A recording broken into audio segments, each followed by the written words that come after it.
अब जो दीपिका एनसीबी की जब कस्टडी में थी, जब उनसे पूछताछ हो रही थी, तब दीपिका ने किस तरह से एनसीबी को जवाब दिए, अब उसकी जो है डायलॉग्स वो बाहर आ रहे हैं। जैसे कि दीपिका ने हैश के लिए पतली सिगरेट और वीट के लिए मोटी सिगरेट कहा था।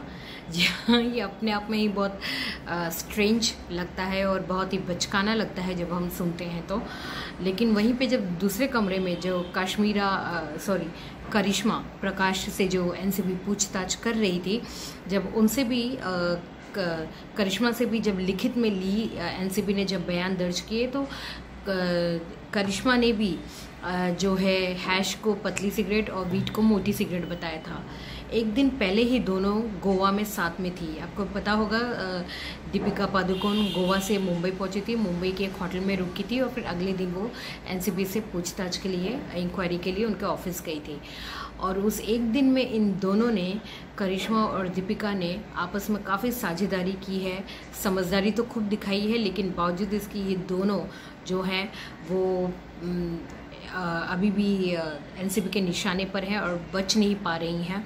खैर, कोई कितना भी खेल खेल ले, लेकिन जब एनसीबी ने ठान लिया है तो एनसीबी जड़ तक पहुंचेगी और इन सभी से जो सही इन्वेस्टिगेशन है, राइट इन्वेस्टिगेशन, वो ज़रूर निकलवा के रहेगी। क्योंकि ये कोई बच्चों का खेल नहीं है। अब ये जो जांच है, इसकी आंच सभी पे निकलेगी। अभी तो ये शुरुआत भरी ही है और एनसीबी को अगर लगा कि और भी कई सारी बातें हैं जो खुलकर सामने इन सभी से आ सकती हैं, तो वो कस्टडी में लेके पूछताछ करेगी। तो लेट्स सी ये पैंतरे जो हैं इन एक्ट्रेसेस के, वो कहाँ तक काम आते हैं, क्योंकि ये सभी अपने आप को बचाने की पूरी कोशिश कर रही हैं। लॉयर, अगर ये इतनी सीधी हैं ये तीनों ही, तो फिर ये लॉयर क्यों लेके घूम रही है, लॉयर से क्यों मशवरा कर रही है?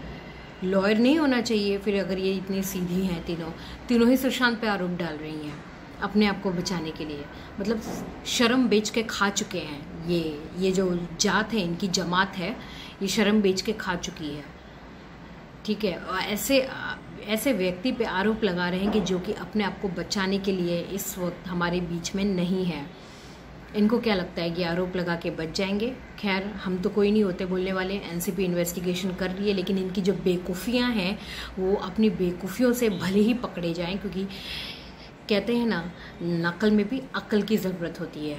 तो इन सभी के पास सिवाय मेकअप, ग्लैमर और स्क्रिप्ट, इन सब के अलावा शायद इन्हें किसी और चीज़ के बारे में कोई जानकारी नहीं है। तो लेट्स वेट एंड वॉच कि आने वाले समय में इन तीनों से और क्या चीज़ें बाहर निकल कर आती है, क्योंकि अब तो इनके मोबाइल की, बैंक स्टेटमेंट की जांच तो खंगालेगी एनसीबी, और ज़रूरत पड़ी तो इससे भी आगे तक जा सकती है। सो हमें धीरज नहीं खोना है, हमें वेट करना है और देखना है कि आगे और कौन सी चीज़ें बाहर निकल कर आती हैं। Thanks for watching.